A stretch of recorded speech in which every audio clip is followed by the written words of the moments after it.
안녕하십니까. 우리 사랑하고 존경하는 제아들교회 성도님들, 한 주간도 주님의 보호하심 안에서 평안하셨습니까? 저와 함께하는 사무엘상 쑥가나무 어느덧 5번째 시간입니다. 쑥가나무에 오신 여러분들을 진심으로 환영하고 축복합니다.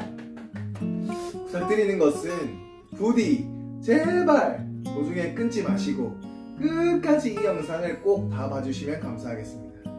혹시 중간에 다른 일이 생겨 다 보지 못하시더라도 남은 시간을 활용하셔서 꼭 다 봐주시면 감사하겠습니다. 왜냐하면 갈수록 낮아지는 조회수 때문입니다.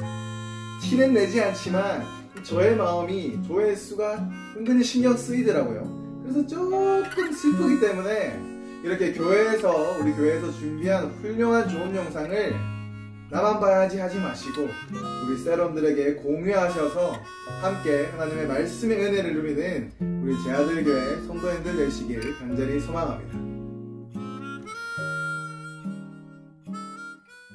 이번 주 우리는 사무엘상 14장부터 17장 23절까지의 말씀을 묵상했습니다. 주요 내용으로는 요나단의 용기와 믿음, 초대 왕인 사울의 불순종과 다윗의 등장입니다. 이번 주에 묵상한 말씀을 한 번 더 복습 그리고 정리하면서 함께 하나님의 은혜를 나누길 소망합니다.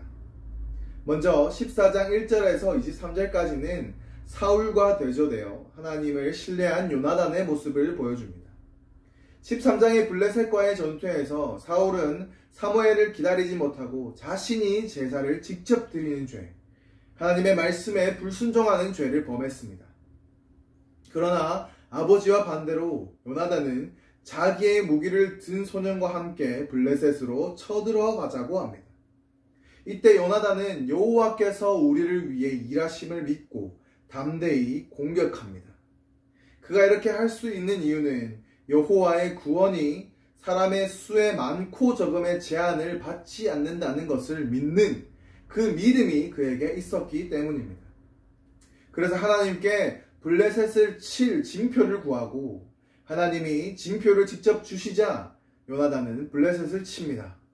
거기서 죽은 자가 20명가량이었으며 블레셋이 요나단의 모습을 보고 크게 두려워 떨었습니다. 이 큰 떨림을 하나님께서 그들에게 주셨고 하나님의 개입하심으로 인해 블레셋은 서로를 죽이는 상황에 이르게 됩니다. 사울과 백성이 그 모습을 보며 블레셋을 함께 공격함으로 그들을 쫓아냅니다. 그리고 14장 24절부터 15장까지는 요나단과 대조되는 사울 왕의 불순종의 모습, 왕답지 않은 모습을 보여줍니다. 먼저 쓸데없는 맹세로 인한 결과입니다. 블레셋을 쫓아 피곤한 이스라엘 백성에게 갑자기 사울이 블레셋을 다 잡을 때까지 음식을 먹지 말자고 금식을 선언합니다. 심지어 만약 먹으면 저주를 받을 것임을 선언합니다. 이로 인해 이스라엘 백성은 힘이 없었습니다. 허나 이 소식을 듣지 못한 요나단은 숲에서 꿀을 찢어 먹게 됩니다. 그때 백성 중 한 사람이 요나단에게 사울이 금식하라고 했음을 말하였고 요나단은 이에 아버지의 선택이 이 땅을 곤란하게 했다고 고백합니다. 왜냐하면 요나단이 꿀을 찍어 먹어보니 눈이 더욱 밝아져 싸움을 수월하게 할 수 있게 되었기 때문입니다. 사울의 이런 잘못된 맹세로 인해 백성들은 결국 배고픔을 이기지 못하였고 결국 하나님이 율법으로 정해놓으신 고기를 핏째 먹지 말라고 한 말씀까지 어기는 사건, 즉 동물을 핏째 먹는 사건이 발생하게 됩니다. 그 사실을 들은 사울은 제단을 급하게 쌓아 더 이상 범죄하지 못하도록 조치합니다. 금식하여 승리하면 자신이 더욱 큰 명예를 얻을 것이라 생각했던 사울 왕의 교만함이 결국 하나님 앞에서 백성이 큰 죄를 짓게 되는 잘못을 저지르게 한 것입니다. 백성들이 잘못을 했음에도 여전히 사울 왕은 블레셋을 칠 생각에 잡혀 있었습니다. 그래서 그들을 밤에 추격하자고 합니다. 이에 제사장 아히야가 하나님께 물어보자고 말합니다. 하지만 하나님은 대답하시지 않으십니다. 이는 숨겨진 죄가 있음을 알리는 표지였습니다. 이에 사울은 누구에게 죄가 있는지 알아보자고 제안하며 그 사람이 자기의 아들이라 할지라도 반드시 죽일 것임을 맹세합니다. 제비뽑기 결과로 요나단이 나오게 되고 요나단이 금식하지 않고 꿀을 찍어 먹은 것을 죄를 고백합니다. 그래서 사울은 자신의 어리석은 맹세를 탓하지 않고 요나단에게 죽을 수밖에 없음을 맹세합니다. 그러자 백성들이 하나님의 사심으로 맹세하며 요나단을 살려야 한다고 주장하여 그를 살려주게 됩니다. 그로 인해 더 잡을 수 있었던 블레셋 사람들을 추격하는 일에 굳히게 되고 블레셋은 자기들 있는 곳으로 안전하게 돌아가게 됩니다. 결국 사울의 잘못된 맹세로 인해 블레셋을 완전히 멸하지 못하는 상황이 일어나게 된 것입니다. 계속해서 15장에서도 사울의 불순종의 모습이 나옵니다. 그 계기는 아말렉과의 전쟁입니다. 세월이 흘러 왕권이 안정되고 군사력이 상당히 확보되었습니다. 그때 하나님께서 출애굽 때 아말렉이 이스라엘을 공격했던 일을 기억하시고 사울에게 아말렉을 진멸하라고 명령하십니다.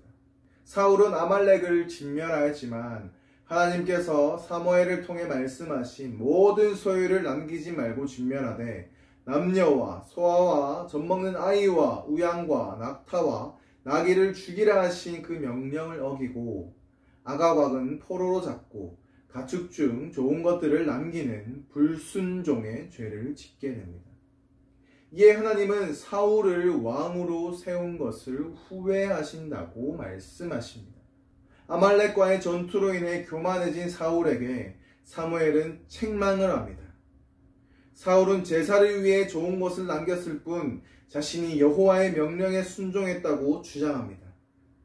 하지만 사무엘은 제사보다 순종이 낫다고 가르칩니다. 사무엘은 3번 반복하여 하나님께서 사울을 버리셨고 이스라엘 나라를 다른 사람에게 넘기셨다고 선언합니다. 이 사건 이후에 사무엘과 사울의 관계가 완전히 끊어지게 됩니다. 사울은 하나님을 의지하지 않는 불순종의 죄를 저지르게 됩니다.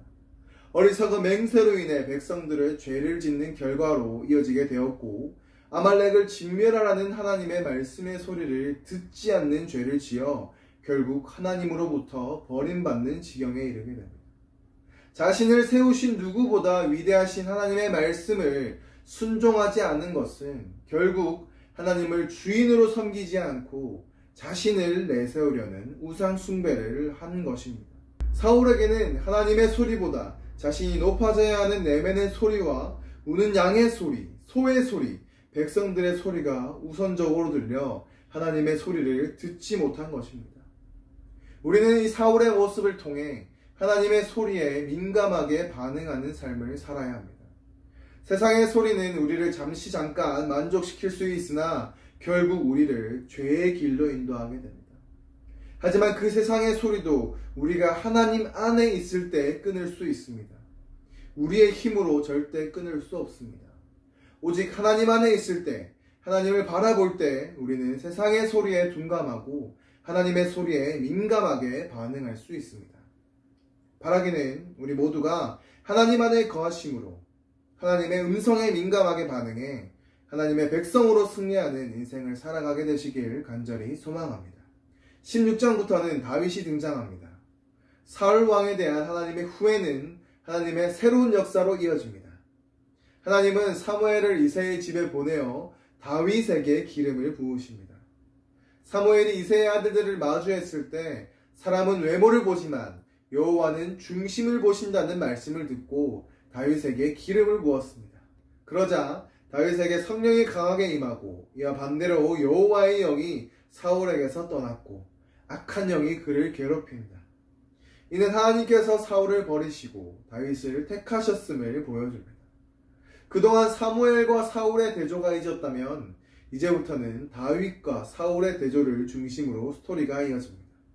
하나님을 위해서 하나님을 예배하는 사랑으로 세우신 다윗과 백성들을 위해 세우신 사울의 모습의 대조를 통해 하나님께서 원하시는 사람의 모습, 하나님 마음에 합한 사람의 모습이 어떠한지를 우리는 중심으로 묵상해야 합니다. 다윗의 중심엔 하나님만이 있었습니다. 사울과 대조되는 모습입니다. 블레셋과의 전투에서 골리앗이 하나님을 모욕하는 행동을 함에도 골리앗이 두려워 떨고 있던 사울과 달리 중심에 하나님이 있었던 다윗은 왕이신 하나님을 모욕하는 골리앗 앞에 담대히 맞서 싸우게 됩니다. 우리의 마음의 중심에 누가 있습니까? 우리의 자녀입니까? 재물입니까? 만약 우리 중심 가운데 하나님이 아닌 다른 것이 있다면 오직 우리의 중심을 보시는 하나님만을 모시고 하나님께 우리의 삶을 맡겨드림으로 모든 상황 가운데 승리하게 하시는 하나님을 경험하시는 저와 여러분들이 다 되시길 간절히 소망합니다. 다음 주는 사무엘상 17장부터 20장까지의 내용을 묵상하게 됩니다. 어떤 내용이 있는지 간단하게 알려드릴 테니 우리에게 주실 하나님의 말씀을 기대하셨으면 좋겠습니다. 17장 40절까지는 골리앗과의 싸움에 나가겠다고 결심하는 그리고 나가는 때까지의 과정을 기록하고 있습니다. 그리고 41절부터 58절까지는 다윗이 골리앗과 싸워 승리하는 이야기입니다. 전쟁을 여호와께 맡기는 다윗의 모습을 볼 수 있습니다. 18장부터 20장까지는 사울의 신하가 된 다윗의 모습을 다루고 있습니다. 그리고 18장 1절부터 16절은 다윗이 사울의 왕국에서 짧은 시간 안에 명성을 떨치는 과정을 기록합니다. 여기서 요나단의 다윗을 향한 사랑과 사울의 다윗을 향한 시기를 볼 수 있습니다. 17절부터 30절까지는 다윗과 사울의 딸 미갈이 결혼하여 왕의 사위가 되는 과정을 기록합니다. 19장은 사울이 다윗을 죽이려 하고 요나단이 다윗을 구하는 모습입니다. 그리고 20장 1절에서 23절까지는 다윗과 요나단의 언약에 대해 나오며 24절부터 42절까지는 다윗을 살려보내는 요나단의 모습을 보여주고 있습니다. 이 사실을 잘 기억하시면서 새벽 기도와 매일 성경 그리고 개인적인 묵상을 통해 본격적으로 하나님이 다윗을 어떻게 사용하시는지 어떻게 그를 왕으로 세우시는지를 중점으로 하나님 마음에 합한 그 다윗의 삶을 닮아가는 우리 모든 제아들교회 성도님들이 다 되시길 주님의 이름으로 간절히 소망합니다. 함께 기도하시겠습니다. 왕이신 나의 아버지 하나님 참 감사합니다. 한 주간 말씀을 통해 하나님의 말씀에 불순종하게 되면 어떻게 되는지 하나님께서 원하시는 사람이 어떤 사람인지 알려주심에 참 감사합니다. 하나님 우리가 세상의 소리에 민감한 삶을 살았다면 이제는 하나님의 소리에 민감하게 반응하게 하여 주시옵소서. 우리의 모든 시선과 마음을 하나님께 드림으로 하나님 중심의 삶을 살아가는 우리 모두가 되게 하여 주시옵소서. 그리하여 하나님 마음에 합한 사람으로서 칭찬받게 하시고 우리의 마음에 하나님만 모시고 살아가는 주의 참된 백성이 되게 하여 주시옵소서. 그렇게 행하실 주님을 찬양합니다. 감사합니다. 사랑합니다. 이 모든 고백 살아계신 예수 그리스도의 이름으로 기도드립니다. 아멘.